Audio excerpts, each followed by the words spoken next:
C'est la chaîne des tops d'investissement. Ici, on parle essentiellement d'entreprises de qualité. Est-ce que nous avons une opportunité d'investissement en date d'aujourd'hui sur Novartis? C'est la question à laquelle on va essayer de répondre en se basant sur les états financiers de cette compagnie-ci.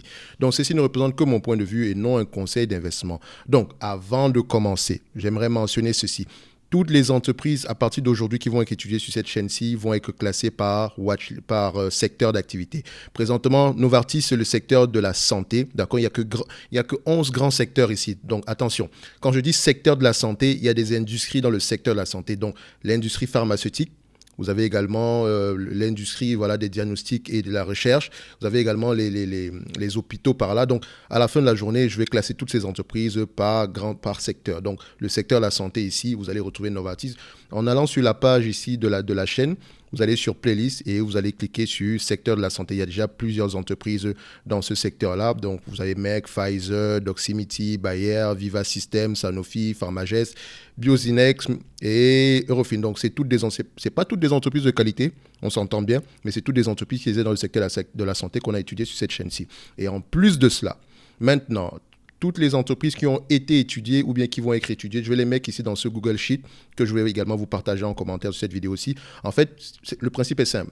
J'ai étudié au mois de mars 2022 Ferrari, d'accord? Donc, le prix actuel de Ferrari est de 198 $ et la valeur qu'on octroyait à Ferrari à cette période-là, dépendamment des éléments qui sont sur la vidéo qui est ici, parce que si vous cliquez sur ce lien-ci, vous allez tomber directement sur la vidéo, d'accord? Elle est directement là. Donc, vous allez voir ici que l'entreprise est encore surévaluée par rapport à cet objectif-là. Mais attention, ces objectifs-là peuvent également changer parce je peux revenir 6 mois, chaque 6 mois pour essayer de revoir si les paramètres du départ sont toujours en place ou bien s'ils se sont améliorés. D'accord? Donc, vous avez plusieurs entreprises ici, vous pouvez déterminer laquelle est sous-évaluée présentement. Par exemple, vous allez voir que Google est sous-évalué en date d'aujourd'hui, mais attention, le prix actuel n'est pas le bon parce que Google a fait un split. Donc, il va falloir que j'ajuste ça ici. Mais sinon, vous avez AMC Network, vous avez Alibaba, vous avez Paramount, vous avez Taiwan Semiconductor, vous avez Fox, vous avez Warner, Lyondell Basel. Donc, à la fin de la journée, c'est uniquement des indications ici. Ça ne veut pas dire que je prends, j'achète. Non, je lis les rapports financiers, c'est tout. C'est pour susciter l'intérêt. C'est uniquement ça. D'accord? Donc, à partir d'aujourd'hui, ça sera comme ça. Donc, je répète. Toutes les entreprises étudiées vont être classées par secteur, donc dans la playlist. Et également, vous allez avoir droit à ce document-ci. Il est totalement gratuit. Je vais le mettre en commentaire ici. Donc, vous allez aller le chercher à chaque fois que vous recherchez une entreprise ou bien si vous recherchez des idées d'investissement. Vous pouvez commencer par ici et continuer à faire vos recherches. Donc, on se limite là et on va directement à ce qui nous concerne en date d'aujourd'hui, c'est Novartis. Vous savez que notre analyse ici se base généralement sur des éléments comme le revenu, la croissance du revenu, le free cash flow, le PEA moyen, la dette nette et la qualité du dividende si le dividende y a. Ici, Novartis, c'est le secteur pharmaceutique. Et attention, quand vous arrivez dans ce secteur pharmaceutique, faites attention. Posez-vous la question. Quand on dit secteur pharmaceutique, qu'est-ce que vous faites exactement? Est-ce que vous fabriquez des médicaments? Si vous fabriquez des médicaments, quels sont les médicaments qui vous rapportent le plus? Et quelle est la date d'expiration de ces brevets-là? Parce que c'est comme ça. Vous allez voir certaines compagnies qui rapportent de l'argent aujourd'hui, mais donc qui sont sous-évaluées parce que le marché anticipe déjà que le médicament qui rapporte le plus d'argent à cette entreprise va arriver à expiration. C'est le problème que Gilead a. D'accord? Et c'est le problème que, dans une certaine mesure, que Pfizer a. Elle a un médicament qui rapporte beaucoup d'argent, présentement, donc lié au Covid, mais le marché anticipe déjà que les revenus vont de plus en plus baisser. Donc, quand vous analysez ce genre d'entreprise-là, il faut faire des ajustements. Par exemple, sur Pfizer, vous avez vu qu'on a analysé l'entreprise en prenant, par exemple, 50 ou 25% de la valeur des revenus présents des médicaments issus du Covid. Donc, on a anticipé déjà la baisse par rapport à ça. D'accord? Donc, sur cette entreprise, faites également attention. Regardez les parties qu'on appelle généralement les investissements de ces entreprises. Parce que je les appelle aussi des compagnies financières dans le sens où elles ont plus de connaissances que nous pour pouvoir investir dans des compagnies biotech. Par exemple, quand Pfizer prenait des participations dans BioNTech, c'était bien avant même que le Covid ne commence. Mais Pfizer a pu déterminer que BioNTech était la plus avancée par rapport aux recherches pour les vaccins liés au Covid. Donc, c'est pour ça qu'elle a pu avoir une primeur sur l'achat ici. Donc, je n'investis jamais dans les compagnies biotech qui sont en développement, etc. Parce que sauf si vous avez des connaissances en chimie ou en biologie, ce sont des choses qui ne m'intéressent juste pas. Donc, dans les compagnies pharmaceutiques, par exemple, dans le secteur de la santé, je préfère les compagnies qui vendent des instruments médicaux, d'accord? Par exemple, comme Thermo Fisher, comme l'entreprise qu'on a étudiée dernièrement, Medtronic, comme également Intuitive Surgical qu'on a également étudié sur cette chaîne-ci. Ce sont des entreprises que je préfère ici parce que je pense que le secteur de la vente d'instruments médicaux est plus stable que le secteur de la vente de médicaments. Attention, je ne dis pas que Novartis n'est pas stable, mais d'une certaine mesure, je préfère ce secteur d'activité-là. D'accord? Donc, quand on analyse Novartis ici, il faut savoir que le revenu, il est encore correct en date d'aujourd'hui, mais il pourrait changer. Quand on regarde également les états financiers, il faut poser la question à savoir est-ce qu'elle a des investissements dans d'autres entreprises. Par exemple, sur le cas de Novartis en date d'aujourd'hui, quand on regarde ici par rapport à ce que pensent les analystes pensent qu'on aura à peu près 52 milliards 900 en date d'aujourd'hui 2022. OK? Je vais mettre ici 52 milliards 900 pour le revenu. Donc 52,9, d'accord, billion. OK? Maintenant, on cherche au niveau de la croissance des revenus. Quand on regarde ici sur Morningstar, donc on va au niveau de la croissance ici sur Morningstar, qu'est-ce qu'on observe? Est-ce que c'est une entreprise en croissance depuis plusieurs années? Sur les 10 dernières années, c'est moins 0,33%. Sur les 5 dernières années, c'est moins 0,19%. Sur les 3 dernières années, c'est moins 0,16%. OK? Donc, il n'y a pas une croissance de cette entreprise. Mais attention, le Covid étant passé par là, on a peut-être des ajustements à faire. Donc, ce n'est pas une entreprise qui a une grosse croissance à la fin de la journée. D'accord? Disons qu'on va prendre ici sans croissance du tout, parce que je ne pense même pas qu'il y ait une décroissance ici. Ça, c'est la première chose. On prend ici sans croissance. Ensuite de cela, on regarde ici les free cash flow moyens. D'accord? La marge des free cash flow moyens ici, quand on va arriver au niveau des cash flow ici, on regarde ici, on est en moyenne à 20-22% en termes de marge ici. D'accord? Sur les dernières années. D'accord? Parfois, on est à plus bas que ça. Mais il faut bien regarder ici. Vous savez que ça oscille à ce niveau-là. On ne cherche pas la précision. On recherche à peu près une moyenne. Donc, quand on regarde également au niveau des marges nettes ici, vous constatez qu'on a 24% en termes de marge. Mais attention, la période actuelle est exceptionnelle dans le sens où quand vous allez lire les rapports financiers de cette entreprise ici, vous allez vous rendre compte qu'elle a un PER de 7,90. Ce PER-là, ça ne vous donne pas une bonne information par rapport à la cherté de l'entreprise, d'accord, ou à l'attractivité de cette entreprise ici.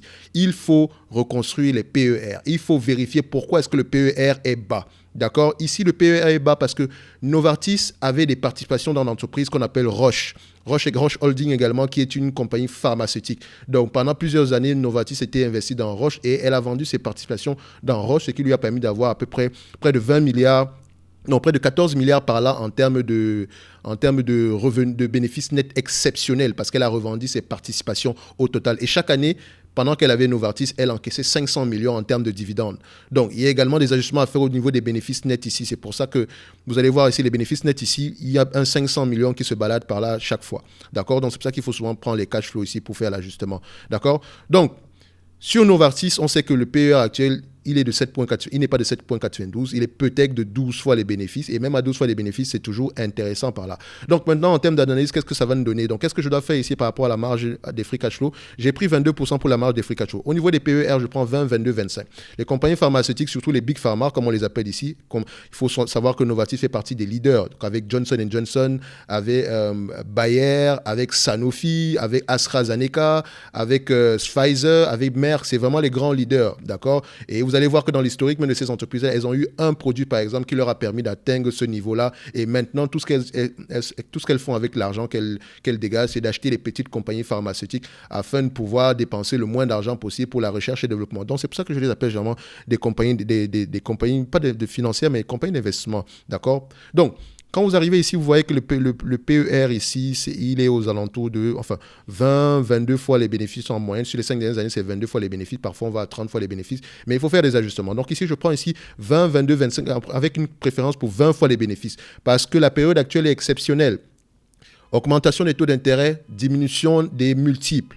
C'est une évidence. D'accord? C'est important de connaître l'histoire ici. Donc, il faut faire attention par rapport à ça. On ne va pas juste dire que je prends 30 fois. Non. Et sachez que le PER est un rendement. Donc, quand on prend un PER de 20, c'est 5%. Quand on prend un PER de 25, de 22, c'était 4,8%, quelque chose par là. Je vous ai déjà expliqué ça plusieurs fois ici. OK? Donc, ça, c'est pour ça que je prends 20, 22, 25 avec une préférence pour 20 fois les bénéfices. Maintenant, ici, en termes de dette nette, donc au niveau de la dette nette ici, ce n'est pas une entreprise qui a une énorme dette. Je ne mettrai même pas une dette nette pour cette entreprise-ci. Mais bon, en termes de dette ici, vous allez voir qu'elle a une dette nette de près de 10 milliards par là. Mais elle peut payer sa dette nette avec juste les free cash flow d'une seule année. OK?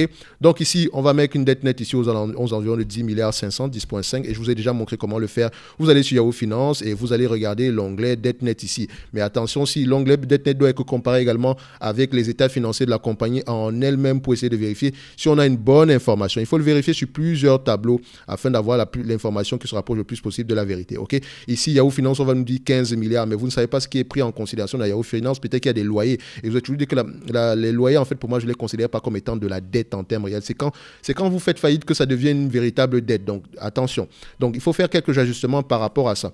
Donc, quand on regarde ici, je vais prendre 10 milliards 500 ici. C'est pour ça que ici, 10 milliards 500. Donc, après ça, qu'est-ce qu'il nous manque? Il nous manque ici la qualité du dividende. On va y revenir à la fin de la journée parce que c'est une entreprise qui distribue à peu près ici 4% en termes de dividende. Ah, excusez-moi si vous entendez du bruit, c'est parce qu'il y a des travaux autour de moi. Donc, quand on revient ici, alors, voilà ce qui va se passer. Alors, on est au niveau de 4% ici. Donc, voilà, l'ajustement est fait. Parfait. Donc, on a tous les éléments nécessaires pour faire l'analyse de cette compagnie ici. OK? Donc, 22% de 52 milliards 900. Donc, 52 milliards 900 ici, multiplié par 0,22, ça fait ici à peu près 11 milliards 638. Donc, vous pouvez constater également une chose ici, quand je n'ai pas parlé du revenu, je recherche la stabilité ou la croissance des revenus. Donc, il est important pour moi de voir une entreprise qui a au moins des revenus stables, parce que je dois faire des estimations, qui a au moins des marges stables, parce que je dois faire des estimations. Si elle a des marges en zigzag, c'est difficile de faire des estimations avec des marges en zigzag, d'accord? Donc, ici, c'est une entreprise qui est à peu près à 53, 50 milliards par là. Donc, on ne va pas chipoter sur la différence. Si, même si elle est importante, attention, il faut toujours vérifier ça ici. Donc, ici, c'est la raison pour laquelle je prends ici 52 milliards 900 par rapport à ce que pensent les analystes. Il faut également regarder par rapport à ce que pense le management. Donc, on prendra ici free cash flow 11 milliards 638, d'accord? Et je vais rentrer les informations ici. Donc, 20, 22, 25 sont nos PRR, ce n'est pas l'EBITDA. Et au niveau des free cash flow ici, donc attention, ce n'est pas EBITDA ici, c'est free cash flow. Donc, c'est 11 milliards 638. Donc, on va mettre ici 11 milliards 638, si vous aimez la précision. 11 milliards 638. OK. Donc, vous constatez ici que à 20 fois les bénéfices, 11 milliards 638, ça fait 232 milliards ici, moins la dette nette divisée par le nombre d'actions. On a le nombre d'actions ici qui est de 2 161 171. Donc, j'ai oublié de vous dire une chose. Novartis, ici, j'ai pris le ADR. Donc, j'ai pris le stock qui est coté sur la bourse aux États-Unis. Donc, Novartis, c'est une compagnie suisse. Donc, si vous êtes en Suisse présentement, vous pouvez déjà acheter celle qui se négocie directement sur la bourse suisse. À la fin de la journée, ils ont le même nombre d'actions. Le raisonnement reste le même. La seule différence, c'est qu'il faut convertir le chiffre que vous aurez tantôt tout à l'heure en dollars. C'est très, très important. Donc, quand on regarde ici au niveau de Novartis, il faut le convertir en comment on appelle ça, en francs suisses. Il faut juste le convertir en francs suisses, c'est très important. Donc, vérifiez également que le nombre d'actions est le même. Mais sinon, Novartis publie ses résultats en millions de dollars. Donc, ici, je pense que les ajustements vont être faits ici. Donc, n'oubliez pas ça. Donc, ici, le nombre d'actions ici est à peu près stable. C'est important de regarder le nombre d'actions parce qu'on veut voir une entreprise qui rachète ses actions. On n'aime pas les entreprises qui émettent des actions, sauf s'il y a une véritable raison derrière, par exemple, comme le rachat d'une entreprise qui nécessite une participation des investisseurs. Mais également, quand on rachète une entreprise, il faut toujours questionner le bien fondé de ces acquisitions-là. D'accord? Il ne faut pas se retrouver à Atos où on a fait des acquisitions chaque année alors que ça n'ajoutait rien du tout aux bénéfices nets. Donc, les marges ne faisaient que diminuer. Donc, faites attention par rapport à ça. Et en parlant d'Atos, vous pouvez aller regarder sur Atos. Je pense qu'il y a peut-être un moyen de jouer à Atos ici, surtout par rapport à la séparation. Il y a un segment d'Atos qui vaut bien plus que toute l'entreprise au complet en date d'aujourd'hui. Il faut aller regarder ce dossier-là. Ne perdez pas espoir, entre parenthèses. D'accord? Donc, on revient ici. Au niveau de Novartis, ici, je vais regarder. Donc, j'ai tous les éléments ici. J'ai le nombre d'actions ici. Donc, je fais ici moins divisé par 21, 2 milliards 171, 2 milliards 172 divisé par le nombre d'actions. Ça donne 102 dollars l'action. D'accord? Donc, 20% de décote. D'accord, par rapport au prix actuel en dollars. Donc, à 22 fois les bénéfices, ça sera 113 dollars l'action. Et à 25 fois les bénéfices, 129 dollars l'action. OK? Donc, on se dirait ici que moi, je vous ai dit que j'ai une préférence pour 20 fois les bénéfices. Maintenant, je ne sais pas si le marché va aller à 20, à 22, 25. Ça, franchement, ce n'est pas mon problème. Je veux me protéger au maximum. Donc, le but déjà est de savoir si le prix actuel, on est déjà correct. Ici, on a une décote de 20%. La décote n'est pas suffisante pour moi, généralement, pour que je puisse prendre le risque d'investir dans cette compagnie-ci.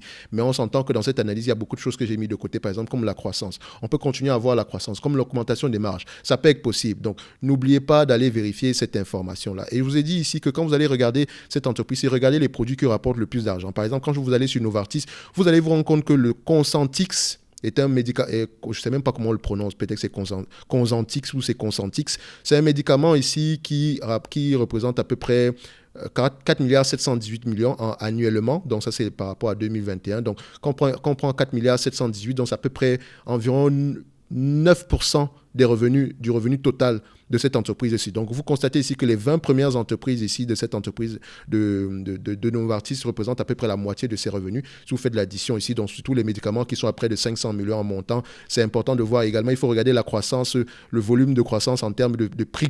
D'accord? Donc, attention, quand on fait le volume de croissance ici, il faut faire attention. Il y a une différence. Une entreprise, le prix, la valeur totale, les ventes d'un médicament peuvent augmenter parce que les volumes ont augmenté. Et également, les ventes de médicaments peuvent augmenter parce que les prix ont augmenté. Je préfère généralement que les volumes augmentent plutôt que les prix.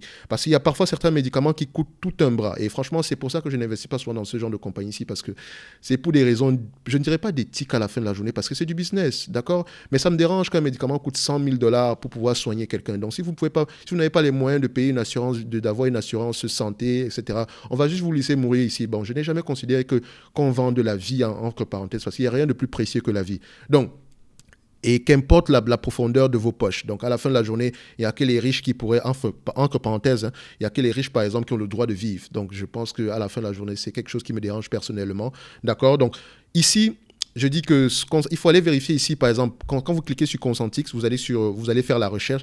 Vous allez juste mettre ici Consentix, patent, expiry ou bien expiry date. Donc, je ne suis pas anglophone, hein, donc je le dis comme je le sens ici. Vous allez voir ici que ici, sur ce site Drug Patent Watch, vous allez voir ici la plupart voilà, la date de fin du brevet. Et attention, dans un médicament, il y a plusieurs brevets à l'intérieur. Donc, il faut regarder ça. C'est quelque chose d'assez complexe également. Vous allez voir ici que par rapport aux concurrents, vous avez par exemple ici le Bioterra Solutions, le Jeffrey...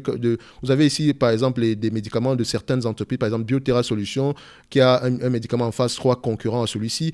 Il y a aussi le Jeffrey Curtis, qui est un médicament en phase 4 de concurrent à celui-ci. Il y a aussi celui de Pfizer, qui est un médicament... Il y a aussi Pfizer, qui est un médicament en phase 4... en phase 4 concurrent à celui-ci. Donc ici, vous allez voir également la date de fin du brevet ici. On met 2034. Je ne sais pas si c'est exactement ça, mais il faut aller vérifier. Vous voyez ici qu'il y a plusieurs types de brevets ici. Donc, il faut aller regarder ces informations-là. C'est important parce qu'il ne faut pas se retrouver dans la situation de Gilead, qui est un médicament qui soigne, littéralement. Mais quand on vous soigne, il y a de moins en moins de malades. Donc, ça fait que le revenu va baisser. Et quand le revenu baisse parce qu'il y a de moins en moins de malades, ainsi que le fait que vos médicaments en question arrivent bientôt à expiration, ce n'est vraiment pas une bonne information. Ça ne fait pas généralement bon ménage. Donc, vous pouvez le voir ici, par exemple, avec Gilead, quand vous allez voir ici le price action de l'entreprise. C'est une entreprise qui est extrêmement rentable, mais le prix ici est en berne ici depuis 2015 parce que le marché anticipe déjà cela. Est-ce qu'il aura raison ici? Qu'est-ce que fait l'entreprise présentement avec l'argent qu'elle gagne? Elle essaye de racheter d'autres petites entreprises afin de pouvoir renouveler afin de pouvoir avoir du succès à nouveau avec un nouveau blockbuster, comme on l'appelle généralement. Et Gilead, si vous regardez bien l'historique de cette entreprise, elle est spécialisée pour faire des acquisitions, je ne dirais pas, est-ce qu'on dit additives ou bien... Non. À la fin de la journée, elle est spécialisée pour faire de bonnes acquisitions, d'accord? Donc, elle a déjà montré 2 fois par le passé qu'elle a la capacité de le faire. Elle a racheté un médicament pour le VIH, pour les gens qui sont atteints de VIH. C'était un blockbuster. Donc, elle a acheté ce médicament-là. L'entreprise ne rapportait pas d'argent en question. Donc, je pense que c'était Pharma. Je ne sais pas comment on appelait cette entreprise-là. Et également, elle a racheté une entreprise ici qui faisait un médicament pour contre l'hépatite C, un truc comme ça. Donc, c'est un médicament qui soigne également et c'est une problématique qui touche beaucoup de personnes. À la fin de la journée, elle est spécialisée pour faire des bonnes acquisitions. Mais peut-être également, c'était parce qu'il y avait un bon manager à la tête. Donc, c'est pour ça que c'est quelque chose d'assez complexe. Faites attention par rapport à ça. Donc, ici, on se dira ceci. Par rapport à cette entreprise aussi, on a peut-être une opportunité d'investissement. Ça va dépendre du prix. Moi, personnellement, j'aimerais acheter cette entreprise aux alentours de 60 € l'action. Mais ça, c'est en sous-entendant que le revenu actuel n'augmente pas. Donc, à la fin de la journée, ce n'est pas une entreprise qui va m'intéresser personnellement. OK? Le prix pourrait être différent. Je sais qu'il y a des gens qui se disent toujours que, mais toi, finalement, à chaque fois, les entreprises sont surévaluées, donc tu n'achètes jamais rien. Non, je suis très prudent parce que mon but est de battre le marché. Mon but n'est pas de faire d'avoir de la performance ou bien de faire du dividende tout court. Non, je veux battre le marché. C'est mon but. Vous savez que 90% des managers ne battent pas le marché ou bien 90% des opérations de marché ou bien plus même que ça, des opérations de marché ne battent pas le marché. Donc, pourquoi est-ce que je vais faire cet effort d'investir dans des entreprises individuelles si ce n'est pas pour battre le marché? J'achète un ETF et je dors sur mes 2 oreilles. Également, si vous voulez investir dans le secteur pharmaceutique, allez chercher un ETF sectoriel. D'accord? Donc, prenez un ETF sectoriel qui existe depuis plusieurs années et qui a de la performance. Évitez les ETF thématiques. Parfois, c'est ce genre, par exemple, un ETF qui investit uniquement dans les entreprises qui font des médicaments contre le cancer, les choses comme ça. Donc, faites attention, évitez les ETF thématiques, prenez les ETF sectoriels, c'est mieux ainsi. D'accord? Donc, ici, on se dira qu'on a peut-être une opportunité d'investissement, mais ça dépend de la tolérance au risque de tout un chacun. Vous savez ici que ça c'est généralement mon PER de sortie. Ça ne veut pas dire que c'est à ce PER que je vais acheter l'entreprise. Je veux l'acheter avec une décote substantielle légèrement. Je cherche un rendement de 10%. Maintenant, on va parler du dividende. Quand on voit ici que nous avons une entreprise qui a près de 11 milliards 638 millions ici en termes de dividendes, en termes de free cash flow, divisé par la capitalisation boursière actuelle qui est de 186 milliards, 53, d'accord, ça donne à peu près ici un rendement de 6,23%. Actuellement, elle vous paye un dividende de 4%, donc le dividende ici est assez safe, l'entreprise n'est presque pas endettée et je ne sais pas si elle est spécialisée pour faire de bonnes acquisitions à la fin de la journée. Si elle a investi dans Roche, ben, c'est parce que voilà, elle avait sans doute vu quelque chose dans Roche ici, donc elle a été investisseur dans Roche pendant plusieurs années. Donc ici, on se dira qu'on a une entreprise correcte. Peut-être que le marché anticipe, que les analystes anticipent que par rapport au forward, puis qu'on aura on aura une augmentation des bénéfices l'année prochaine, d'accord? Parce que quand je fais 84 dollars ici, divisé par 12 fois les bénéfices ici, ça me donne à peu près 7 dollars l'action. Quand je fais 7 dollars l'action, multiplié par 2 milliards 200, le nombre d'actions ici, 2 milliards 236, 2 milliards 236 ici, ça donne à peu près 15 milliards par là en termes de free cash flow. Maintenant, je ne sais pas. Est-ce que c'est parce que j'ai pris des marges moyennes? Peut-être qu'ils auront des marges plus élevées, etc. Mais c'est pour ça que je me protège. Parce que si c'est le cas, peut-être que le raisonnement sera tout à fait différent. Il faut creuser ce dossier-ci. C'est pour ça que je dis... C'est open bar dans le sens où on a peut-être une opportunité, mais ça dépend de vos recherches. Vous voyez ici que c'est une entreprise qui fait du supplément depuis plusieurs années. Il faut faire attention. Pour ceux qui recherchent un dividende, le 4% n'est pas mal non plus. Mais maintenant, on cherche le dividende et la performance. C'est pour ça que quand on regarde une entreprise, on réfléchit toujours. Si elle me revient sa totalité des free cash flow, est-ce que j'encaisse un dividende substantiel? Si la réponse est inférieure, si vos dividendes ici, je vous dirais, si on est inférieur à quelque chose qui ressemble à 10%, personnellement, je n'y vais juste pas. D'accord? Sauf s'il y a de la croissance derrière. Donc, je ne dirais pas que 7% c'est mauvais ou 6% c'est mauvais. Ça dépend de la croissance, ça dépend de l'augmentation des marges. Donc, on va s'arrêter ici. Faites attention aux compagnies pharmaceutiques. Allez-y creuser ce dossier-ci. Il y a peut-être une opportunité ici, d'accord? Donc, on va se dire ici que Novartis, c'est peut-être une opportunité d'investissement selon vos tolérances au risque. Lisez les rapports financiers, je pense qu'ils sont en français, d'accord? Donc, d'ici là, on se donne rendez-vous sur la prochaine vidéo. Merci.